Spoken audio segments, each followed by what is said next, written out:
Hi ನಮಸ್ಕಾರ ಎಲ್ರಿಗೂ. ನಮ್ಮ ಸೂಟ್‌ಕೇಸ್ ಸ್ಟೋರೀಸ್‌ಗೆ ಮತ್ತೊಮ್ಮೆ ಸ್ವಾಗತ. ಇವತ್ತು ನಾವಿರೋದು ಬಂದು ಹೈದರಾಬಾದಿನ ಗೋಲ್ಕೊಂಡ ಅಲ್ಲಿ. ಸೊ ನಾವಿವತ್ತು ಗೋಲ್ಕೊಂಡ ಫೋರ್ಟ್‌ನ ಎಕ್ಸ್‌ಪ್ಲೋರ್ ಮಾಡೋಣ ಅಂತ ಹೋಗ್ತಿದ್ದೀವಿ. ಸೊ ಗೋಲ್ಕೊಂಡ ಅಂತ ಬಂದಿದೆಯಲ್ಲ, ಗೋಲ್ಕೊಂಡ ಅನ್ನೋದು ಒಂದು ತೆಲುಗು ವರ್ಡಿಂದ ಗೊಲ್ಲಕೊಂಡ ಅಂದರೆ ಒಂದು ಗೊಲ್ಲರು ಇರುವಂತಹ ಬೆಟ್ಟ. ಗೊಲ್ಲ ಅಂದರೆ ಗೊಲ್ಲರು, ಕೊಂಡ ಅಂದರೆ ಬೆಟ್ಟ, ಹಿಲ್ ಅಂತ. ಹಾಗೆ ಗೋಲಕೊಂಡ ಅನ್ನೋದೋಗಿ ಹಂಗೆ ಒಬ್ಬರ ಬಾಯಿಂದ ಒಬ್ಬರಿಗೆ ಅದು ಗೋಲ್ಕೊಂಡ ಆಗಿದೆ. ಸೊ ಇಲ್ಲಿ ಬಂದು ಕಾಕತೀಯರು 1363 ವರೆಗೂ ಅವರು ಇಲ್ಲಿ ರೂಲ್ ಮಾಡಿರ್ತಾರೆ. ಈ ಫೋರ್ಟ್ ಎಲ್ಲ ಆ್ಯಕ್ಚುಲಿ ವಾಲ್ಸ್ ಏನಿದೆ ಅದೆಲ್ಲ ಕಟ್ಸಿರೋದೆಲ್ಲ ಅವರೇನೆ. ಆಮೇಲೆ ಕುತುಬ್ ಶಾ ಡೈನೆಸ್ಟಿ ಅವರು 1363 ಇಂದ ತಗೊಂಡ್ಮೇಲೆ ಅವರು ಅಡಿಷನ್ಸ್ ಮಾಡ್ಕೋತಾ ಹೋಗಿದ್ದಾರೆ. ಸೊ ನೀವೀಗ ಏನು ನೋಡ್ತಿದ್ದೀರಲ್ವಾ, ಇದು ಬಂದು ಬಾಲಾ ಹಸೀರ್ ಅಥವಾ ಗೇಟ್ ಅಂತ ಹೇಳ್ತಾರೆ. ಇದು ಪರ್ಷಿಯನ್ ಸ್ಟೈಲಲ್ಲಿ ಮತ್ತು ತುಂಬ ಒಂದು ಯುನೀಕ್ ಆರ್ಕಿಟೆಕ್ಚರ್ ಹೊಂದಿದೆ. ನಾವು ಇದ್ರೊಳಗೆ ಹೋಗ್ತಾ ಹೋಗ್ತಾ ನಿಮಗೆ ಇಲ್ಲಿ ಕ್ಲಾಪಿಂಗ್ ಪೋರ್ಟಿಕೋ ಅಂತಾರೆ ಇದನ್ನ.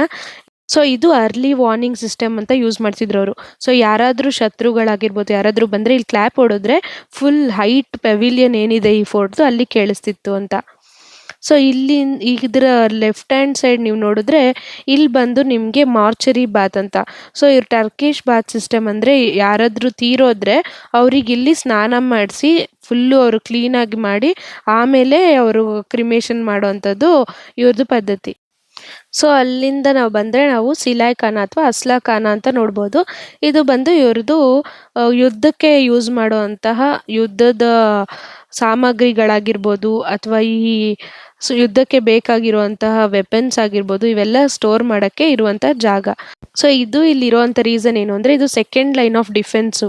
ಈ ಬಲಾಸೀರ್ ಇರ್ತವ ಗೇಟ್ ಏನಿದೆ ಅದು ಏನು ಅಂದರೆ ಆ ಗೇಟ್ ಓಪನ್ ಆಗಿದ ತಕ್ಷಣ ನಿಮಗೊಂದು ಫಿರಂಗಿ ಅಥವಾ ಕೆನನ್ ಅಂತ ಏನು ಹೇಳ್ತೀವಿ ಅದಿರುತ್ತೆ. ಸೊ ಯಾರಾದರೂ ಶತ್ರು ಎಂಟರ್ ಆಗಿದ ತಕ್ಷಣ ಅವ್ರನ್ನ ಫಸ್ಟ್ ಲೈನ್ ಬಂದು ಕೋಟೆದು ಗೋಡೆ ಇದೆ ಆಚೆ, ಅಲ್ಲಿ ಪ್ರೊಟೆಕ್ಟ್ ಮಾಡ್ತಾರೆ. ಸೆಕೆಂಡ್ ಲೈನ್ ಬಂದು ಇಲ್ಲಿ ನಿಮಗೆ ಫುಲ್ಲು ಡಿಫೆನ್ಸ್ದು ಮೆಟೀರಿಯಲ್ಸು ಎಲ್ಲ ಇರುತ್ತೆ. ಸೊ ಇದು ಸೆಕೆಂಡ್ ಲೈನ್ ಆಫ್ ಡಿಫೆನ್ಸ್ ಆಗಿರೋದ್ರಿಂದ ಅಲ್ಲಿ ಯಾರಾದರೂ ಎನಿಮಿ ಎಂಟರ್ ಆದರೆ ಆ ಫಸ್ಟ್ ಲೈನ್ ಆಫ್ ಡಿಫೆನ್ಸ್ ಬಿಟ್ಟು ಇಲ್ಲಿ ನೀವು ಇಲ್ಲಿ ದೂರದಲ್ಲಿ ಕಾಣ್ತಿದೆಯಲ್ಲ ಆ ವೈಟ್ ಕಲರ್ ಆರ್ಚಸ್ ಟೈಪು, ಅದರಲ್ಲಿ ಫುಲ್ಲು ಫಿರಂಗಿ ಅಥವಾ ಕೆನಾನ್ಸ್ ಅಂತ ಏನು ಹೇಳ್ತಾರೆ ಅದು ಪ್ಲೇಸ್ ಮಾಡಿರ್ತಾರೆ. ಸೊ ಅಲ್ಲಿ ಎನಿಮಿ ಎಂಟರ್ ಆದಮೇಲೆ ಅಲ್ಲಿಂದ ಒಳಗೆ ಬಂದರೆ ಇಲ್ಲಿ ಅವ್ರನ್ನ ಅಟ್ಯಾಕ್ ಮಾಡುವಂತಹ ಪ್ಲ್ಯಾನ್ ಇಟ್ಕೊಂಡು ಈ ಥರ ಒಂದು ಆರ್ಕಿಟೆಕ್ಚರ್ ಮಾಡ್ಕೊಂಡಿರ್ತಾರೆ. ಇಲ್ಲೇ ಅವ್ರದ್ದು ಯುದ್ಧಕಾನ ಅಥವಾ ಮಿಲಿಟ್ರಿ ವೆಪನ್ಸ್ ಸ್ಟೋರ್ ಹೌಸ್ ಇಟ್ಕೊಂಡಿರೋದ್ರಿಂದ ಅದು ಈಸಿ ಆಗುತ್ತೆ ಅವರಿಗೆ. ಸೊ ಕೋಟೆಯಲ್ಲಿ ಒಳಗೆ ಬರಬೇಕು ಅಂದರೆ ಈ ಥರ ಮಲ್ಟಿಪಲ್ ಅವರು ಇಟ್ಕೊಂಡಿದ್ದಾರೆ ವೆಪನ್ಸ್ದು, ಅದೆಲ್ಲ ದಾಟ್ಕೊಂಡು ಬರಬೇಕು. ಸೊ ಅಲ್ಲಿಂದ ನೀವು ರೈಟ್ ಸೈಡ್ ಬಂದರೆ ಇದು ನಗೀನಾ ಬಾಗ್ ಅಂತ ಹೇಳ್ತಾರೆ. ನಗೀನಾ ಬಾಗ್ ಅಂದರೆ ಗಾರ್ಡನ್ ಅಂತ, ಜ್ಯುವೆಲ್ ಗಾರ್ಡನ್ ಅಂತ ಇದನ್ನು ಕರೀತಾರೆ. ಸೊ ಇದು ಮುಘಲ್ ಗಾರ್ಡನ್ ಸ್ಟೈಲಲ್ಲಿ ಇರುತ್ತೆ. ಸೊ ಇಲ್ಲಿ ಏನು ಅಂದರೆ ಇಷ್ಟು ರಾಕ್ಸು, ಫೋರ್ಟು ಮತ್ತು ಇದೊಂದು ಗ್ರೀನರಿ ಇರೋವಂಥ ಪ್ಲೇಸು. ಅಲ್ಲಿಂದ ಮತ್ತೆ ನಾವು ಮುಂದಕ್ಕೆ ಹೋದರೆ ಇಲ್ಲಿಗೆ ನಮಗೆ ಕಾಣಿಸ್ತಿರೋವಂಥದ್ದು ತಾರಾಮತಿ ಮಾಸ್ಕ್ ಅಂತ. ಇದು ಇಬ್ರಾಹಿಂ ಬಾಗ್ ಅಂತ ಇಲ್ಲಿರುವಂಥ ಗಾರ್ಡನ್ನು, ಇದರಲ್ಲಿ ಲೊಕೇಟ್ ಆಗಿರುತ್ತೆ. ಸೊ ಇದನ್ನು ಕಟ್ಸಿರೋದು ಅಬ್ದುಲ್ಲಾ ಕುತುಬ್ ಶಾ ಅಂತ. ಇದು ಒಬ್ಬ ಲೆಜೆಂಡ್ರಿ ಸಿಂಗರ್ ಆದಂತಹ ರಾಯಲ್ ಕೋರ್ಟಲ್ಲಿರುವಂತಹ ತಾರಾಮತಿ ಅನ್ನೋ ಒಂದು ಸಿಂಗರ್ಗೆ ಡೆಡಿಕೇಟ್ ಮಾಡಿ ಈ ಮಾಸ್ಕ್ ಕಟ್ಸಿರ್ತಾರೆ. ಸೊ ಈ ಮಾಸ್ಕಲ್ಲಿ 12 ಆರ್ಚಸ್ ಇರುತ್ತೆ, 3 ಈಚ್ ಸೈಡು. ಸೊ ಇದ್ರ ನೆಕ್ಸ್ಟ್ ಬಿಸೈಡ್ ಅದೇ ಅಂಬರ್ ಖಾನ ಅಂತ ಇರುತ್ತೆ. ಅಂಬರ್ ಖಾನ ಅಂದರೆ ಗ್ರ್ಯಾನರಿ ಅಂತ, ಅಂದರೆ ದವಸ ಧಾನ್ಯಗಳನ್ನ ಸ್ಟೋರೇಜ್ ಮಾಡೋಕ್ಕೆ ಮಾಡಿರೋವಂಥದ್ದು ಅಂತ. ಸೊ ಇಲ್ಲಿ ಇದ್ರೊಳಗೆ ಎಷ್ಟು ದವಸ ಧಾನ್ಯ ಸ್ಟೋರೇಜ್ ಮಾಡ್ತಿದ್ರು ಅಂದರೆ ಅವರು ಒಂದು ಕಾಲದಲ್ಲಿ ಸೀಸ್ ಆದ್ರೂ ಫೋರ್ಟ್ ಎಲ್ಲ ಅಥವಾ ಏನಾದರೂ ಒಂದು ನ್ಯಾಚುರಲ್ ಡಿಸಾಸ್ಟರ್ ಆದ್ರೂ ಅವ್ರಿಗೆ ಯಾವುದೇ ರೀತಿ ಚಿಂತೆ ಇರಬಾರ್ದು.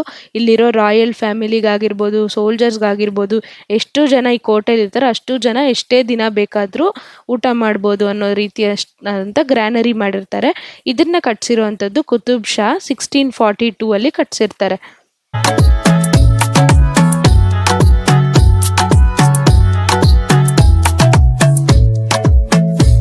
ಸೊ ನಾವು ಇಲ್ಲಿ ತಾರಾಮತಿ ಮಾಸ್ಕ್ ಪಕ್ಕದಲ್ಲೇ ನೋಡೋವಂಥದ್ದು ಅಕ್ಕನ ಮಾದನ್ನ ಆಫೀಸಸ್.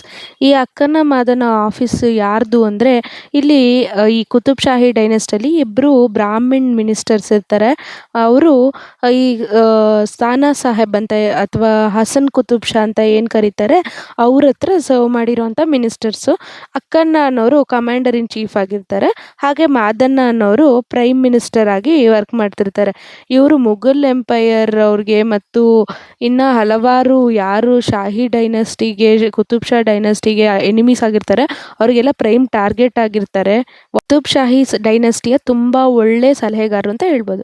ಹಾಗೆ ನೀವು ಮೇಲೆ ಹೋಗಿ ನಡ್ಕೋತಾ ಹೋದರೆ ನಿಮಗೆ ಸಿಗೋಂಥದ್ದು ರಾಮದಾಸು ಪ್ರಿಸನ್ ಅಥವಾ ರಾಮದಾಸು ಜೈಲ್ ಅಂತ.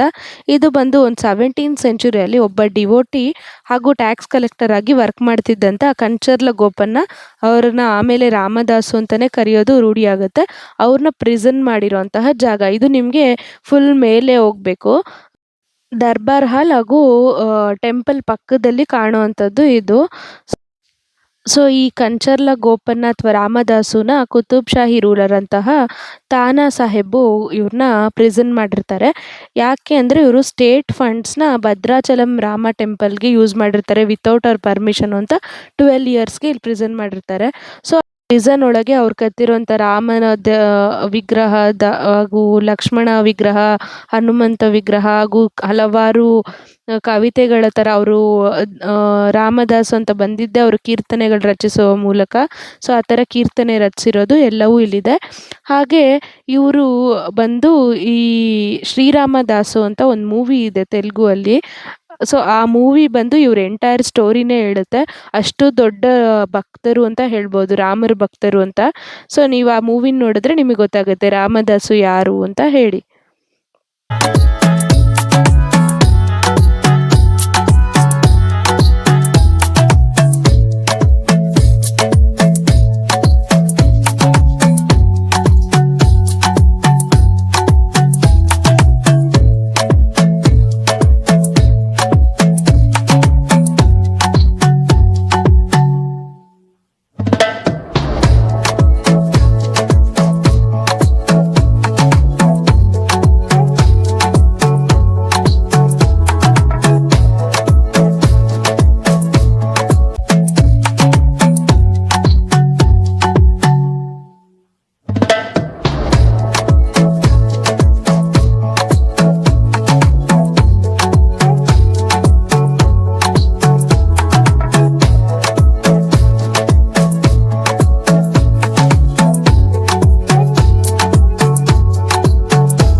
ಸೊ ನಾವೀಗಿರೋದು ಒಂದು ಪ್ಯಾಲೇಸ್ ಕಾಂಪ್ಲೆಕ್ಸ್ ಅಂತ. ನೀವು ಇಲ್ಲಿ ಎಲ್ಲ ಕಡೆ ವಾಟರ್ ಟ್ಯಾಂಕ್ ನೋಡ್ಬೋದು. ಆಮೇಲೆ ಇಲ್ಲಿ ಏನು ಅಂದರೆ ಕೋಲ್ಡ್ ವಾಟರು ಹಾಟ್ ವಾಟರ್ ಬರೋದಕ್ಕೆ ಆಗಲೇ ವಾಟರ್ ಪೈಪ್ಲೈನ್ ಸಿಸ್ಟಮ್ ಅಷ್ಟು ಚೆನ್ನಾಗಿ ಮಾಡಿದ್ದಾರೆ. ಇಲ್ಲೆಲ್ಲ ಕಡೆ ಟ್ಯಾಂಕ್ಸ್ ಇದೆ ಮತ್ತು ಇಲ್ಲಿ ರಾಣಿಯರು ರೆಡಿ ಆಗೋಕ್ಕೆ ಅಂತಲೇ ಒಂದು ಗ್ಯಾಲ್ರಿ ಥರ ಮಾಡಿದ್ದಾರೆ. ಈಗ ಇಲ್ಲ, ಬಟ್ ಇಲ್ಲಿ ಗೈಡ್ ಹೇಳೋ ಪ್ರಕಾರ ಆ ಗ್ಯಾಲ್ರಿ ತುಂಬಕ್ಕೂ ಮಿರರ್ಸ್ ಇರ್ತಿತ್ತಂತೆ. ಆ ಆರ್ಚಸ್ ಏನು ನೀವು ಆ ಕಡೆ ಗೋಡೆಯಲ್ಲೆಲ್ಲ ಕ್ರೀಮ್ ಕಲರ್ಡ್ ಆರ್ಚಸ್ ಥರ ನೋಡಿದ್ರಿ, ಅದಷ್ಟು ಇದು ಮಿರರ್ಸಿಂದ ತುಂಬಿಕೊಂಡಿರ್ತಿತ್ತು ಅಂತ ಹೇಳ್ತಾರೆ. ಸೊ ಈಗ ನಾವು ನೋಡ್ತಿರೋದೆಲ್ಲ ಅವರು ಇಲ್ಲಿ ಒಂದು ರೆಡಿ ಆಗೋಕ್ಕೆ ಅಥವಾ ಫ್ರೆಶ್ ಆಗೋಕ್ಕೆ ಯೂಸ್ ಮಾಡುವಂತಹ ಜಾಗ ಆಗ್ತಿತ್ತಂತೆ ಇದು. ಸೊ ನಾವು ಇಲ್ಲಿಂದನೇ ದರ್ಬಾರ್ ಹಾಲ್ಗೂ ಸಹ ಹೋಗ್ಬೋದು. ಸೊ ಈಗ ನೀವೇನು ನೋಡ್ತಿದ್ದೀರಲ್ಲ, ಇಲ್ಲಿ ಅಷ್ಟು ಜಾಗದಲ್ಲಿ ಮಿರರ್ಸ್ ಇರ್ತಿತ್ತಂತೆ. ಅಲ್ಲಿ ನಾವು ಸ್ಟಾರ್ಟಿಂಗಲ್ಲಿ ಕ್ಲ್ಯಾಪಿಂಗ್ ಪಾರ್ಟಿಕೋ ಅಂತ ನೋಡಿದ್ವಲ್ಲ, ಅಲ್ಲಿ ಕ್ಲ್ಯಾಪ್ ಮಾಡಿದ್ರೆ ಈಗ ನೀವು ಅಲ್ಲಿ ಮೇಲೆ ಒಂದು ಆರ್ಚ್ ನೋಡ್ತಿರಲ್ಲ, ಟಾಪೆಸ್ಟ್ ಆಫ್ ದ ಫೋರ್ಟಲ್ಲಿ, ಅಲ್ಲಿವರೆಗೂ ಕೇಳಿಸುತ್ತಂತೆ. ಹಾಗೂ ಇದು ಒಂದು ಹೇಗೆ ಇದು ಸಾಧ್ಯ ಆಯಿತು ಅಂದರೆ ಇದೊಂದು ಆರ್ಕಿಟೆಕ್ಚರಿಂದು ಒಂದು ಸಿಗ್ನಿಫಿಕೆನ್ಸ್ ಇದೆ. ಇಲ್ಲಿ ಎಲ್ಲ ಕಡೆ ಕೇಳಿಸ್ತಿತ್ತಂತೆ. ಈಗ ನಾವು ಇಲ್ಲಿ ನಿಂತಿದ್ದೀವಲ್ಲ, ಇಲ್ಲಿ ನಿಂತಾಗ ಯಾರಾದರೂ ಅಲ್ಲಿ ಬಂದವ್ರು ಕ್ಲ್ಯಾಪ್ ಮಾಡಿದ್ರೆ ಆ ಲಾಸ್ಟ್ ಪೆವಿಲಿಯನ್ ಏನಿದೆ ಅಲ್ಲಿವರೆಗೂ ಕೇಳುತ್ತೆ. ಅದು ಹೇಗೆ ಅಂದರೆ ಅವ್ರದ್ದು ಡೂಮ್ಡ್ ಸೀಲಿಂಗು ಆ ಎಕ್ಕೋ ಬರೋದು ಅಷ್ಟು ಸೌಂಡ್ ಮಾಡೋ ಹಾಗೆ ಅವ್ರು ಕ್ರಿಯೇಟ್ ಮಾಡಿದ್ದಾರೆ. ಅದು ಏನಾಗ್ತಿತ್ತು ಅಂದರೆ 24 ಕಟ್ಸ್ ಬೇರೆ ಕೊಟ್ಟಿದ್ದಾರೆ, ಅದಕ್ಕೆ ಶ್ರಿಂಕಿಂಗ್ ಆರ್ಚಸ್ ಕೊಟ್ಟಿದ್ದಾರೆ. ಸೊ ಅದೇನಾಗುತ್ತೆ, ರಿವರ್ಸ್ ಹೊಡೆಯುತ್ತೆ ನಾವು ಮಾಡಿದಂಥ ಸೌಂಡು. ಅದು ರಿವರ್ಸ್ ಹೊಡೆದು ಅದು ಹೈ ಪಿಚ್ ಆದಾಗ ಅಲ್ಲಿ ಕೇಳಿಸುತ್ತೆ ಅನ್ನೋದು ಇಲ್ಲೊಂದು ಆರ್ಕಿಟೆಕ್ಚರಲ್ಲಿ ಇರುವಂಥ ಸೈಂಟಿಫಿಕ್ ಮೆಥಡ್ ಯೂಸ್ ಮಾಡಿದ್ದಾರೆ ಇವರು. ಇವರಿಗೆ ರೀಚ್ ಮಾಡಿಸೋದಕ್ಕೆ ಅಲ್ಲಿ ಏನಾದರೂ ಎನಿಮೀಸ್ ಅವ್ರ ರೈವಲ್ರಿನೋ ಎಂಥದ್ದಾದರೂ ಬಂದರೆ ಇವರಿಗೆ ಇಮ್ಮಿಡಿಯೇಟ್ ಗೊತ್ತಾಗುತ್ತೆ. ಅಷ್ಟೇ ಅಲ್ದಿರ ರಾಯಲ್ ಫ್ಯಾಮಿಲಿಯವ್ರು ಯಾರಾದರೂ ಬಂದರೂ ಸಹ ಅಲ್ಲಿ ಬಹುಪರ ಕೂಗ್ತಾರಲ್ಲ, ಆ ಥರ ಕೂಗೋದು ಕೇಳಿಸ್ಕೊಂಡು ಅವ್ರ ಮೇಲೆ ಬರೋ ಅಷ್ಟರಲ್ಲಿ ಅವ್ರಿಗೆ ಬೇಕಾಗಿರುವಂಥ ಎಲ್ಲ ಸಿದ್ಧತೆಯೂ ಮಾಡಿ ಇಡ್ತಾ ಇದ್ರಂತೆ. ಇಲ್ಲಿ ಅವರು ಯಾರು ರಾಯಲ್ ಫ್ಯಾಮಿಲಿ ಕೇರ್ ಟೇಕರ್ಸು ಅಥವಾ ಅವರಿಗೆ ನೋಡ್ಕೊಳ್ಳೋಂಥವ್ರು ಯಾರಿದ್ರು ಅವರು. ಸೊ ನೀವೀಗ ನೋಡ್ತಿದ್ರಲ್ಲ, ನಾವಿದು ಶ್ರೀರಾಮದಾಸು ಅಥವಾ ರಾಮದಾಸು ಪ್ರಿಸನ್ನಿಂದ ಎಡಭಾಗಕ್ಕೆ ಬಂದರೆ ನಮಗಿದು ಸಿಗುತ್ತೆ. ಇದು ಮೇಯ್ನ್ ದರ್ಬಾರ್ ಹಾಲ್ ಅಂತ ಹೇಳ್ಬೋದು. ಸೊ ಇಲ್ಲಿ ರಾಯಲ್ ಫ್ಯಾಮಿಲಿ ಆಗಿರ್ಬೋದು, ರಾಜರಾಗಿರ್ಬೋದು ಎಲ್ಲರೂ ಇರೋದು. ಇದ್ರ ಪಕ್ಕಕ್ಕೆ ನೀವು ಇಲ್ಲಿ ಏನು ಎಂಟ್ರೆನ್ಸ್ ನೋಡ್ತಿದ್ದೀರಲ್ಲ, ಇದು ಜಗದಾಂಬ ಟೆಂಪಲ್ ಅಂತ. ಸೊ ಇಲ್ಲಿ ಬಂದು ಏನು ಅಂದರೆ ನಾವು ಒಂದು ಗಮನಿಸಿದ್ದು, ನಾವು ಕೆಳಗೆ ತರಾಮತಿ ಮಾಸ್ಕ್ ಪಕ್ಕದಲ್ಲೇ ಅಕ್ಕನ್ನ ಮಾದನ್ನ ಅವ್ರ ಆಫೀಸು, ಮೇಲೆ ದರ್ಬಾರ್ ಹಾಲ್ ಪಕ್ಕದಲ್ಲೇ ಮಹಾಕಾಳಿ ಟೆಂಪಲ್ಲು. ಈ ಥರ ನಾವು ಆಗಿನ ಕಾಲದವರು ಈಗಷ್ಟು ಓಪನ್ ಮೈಂಡೆಡ್ ಅಲ್ಲ ಅಂತ ಅನ್ಕೊತೀವಿ ನಾವು. ಆದರೆ ಅವ್ರು ಎಷ್ಟು ಓಪನ್ ಮೈಂಡೆಡ್ ಇದ್ದರು ಅನ್ನೋದಕ್ಕೆ ಇದೊಂದು ಎಕ್ಸಾಂಪಲ್ ಅಂತ ಹೇಳ್ಬೋದು.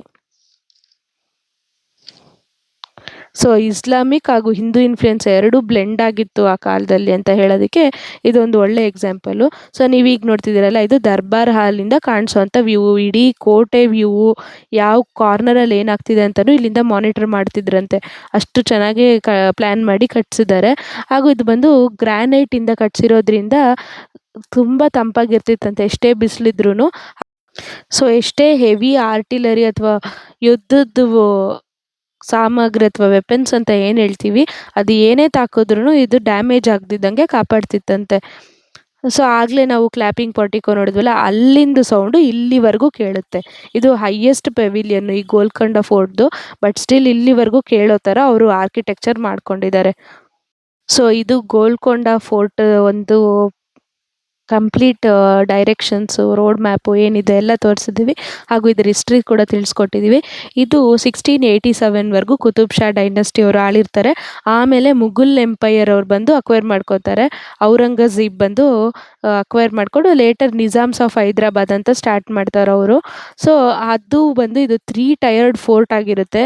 ಸೊ ನೀವು ಒಂದೊಂದು ನೋಡ್ಕೋತಾ ಬಂದರೆ ನೀವು ಟಾಪ್ ಮೋಸ್ಟಿಗೆ ಹೋಗಿ ನೋಡ್ಬೋದು. 3 ಟೈರ್ಡ್ ಫೋರ್ಟ್ ಆಗಿರುತ್ತೆ. 8 ಎಂಟ್ರೆನ್ಸ್ ಗೇಟ್ ಇರುತ್ತೆ. ಆಮೇಲೆ ಟಾಪ್ ಆಫ್ ಇಟ್ ಸಿಟಾಡೆಲ್ ಇರುತ್ತಲ್ಲ, ಅಲ್ಲಿ ಕೋಹಿನೂರ್ ಡೈಮಂಡು ಇತ್ತಂತೆ. ಅದೊಂದು ಇಲ್ಲಿ ಹೇಳ್ತಿದ್ದಾರೆ, ಇಲ್ಲಿ ಕೋಹಿನೂರ್ ಡೈಮಂಡ್ ಇಟ್ಟಿದ್ದು ಇಲ್ಲೇ ಅಂತ ಹೇಳಿ. ಸೊ ಹಿಸ್ಟ್ರಿ ಬಗ್ಗೆ ಇಂಟ್ರೆಸ್ಟ್ ಇರೋರು ಗೈಡ್ಸ್ನ ಕೂಡ ತೊಗೋಬೋದು. ಹಾಗೆ ಇಲ್ಲಿ ವೇಸು ಕನ್ಫ್ಯೂಸ್ ಆಗಲ್ಲ, ಪೂರ್ತಿ ಮ್ಯಾಪ್ ಹಾಕಿರ್ತಾರೆ ಇಲ್ಲಿ, ನೀವು ಯಾವ ಕಡೆ ಹೋದರೆ ಏನು ಸಿಗುತ್ತೆ ಅಂತ. ಸೊ ಇದು ಗೋಲ್ಕೊಂಡ ಫೋರ್ಟ್ ಇವತ್ತು ನಾವು ನೋಡಿದಂಥದ್ದು. ಸೊ ಈ ವಿಡಿಯೋ ನಿಮ್ಗೆ ಇಷ್ಟ ಆಗಿದ್ದರೆ ಲೈಕ್ ಮಾಡಿ, ಶೇರ್ ಮಾಡಿ, ಸಬ್ಸ್ಕ್ರೈಬ್ ಮಾಡಿ. ಹಾಗೆ ಮುಂದಿನ ವೀಡಿಯೋಸಲ್ಲಿ ಇನ್ನಷ್ಟು ಹೈದ್ರಾಬಾದ್ ಪ್ಲೇಸಸ್ ತೋರಿಸ್ತೀವಿ. Thank you for watching us.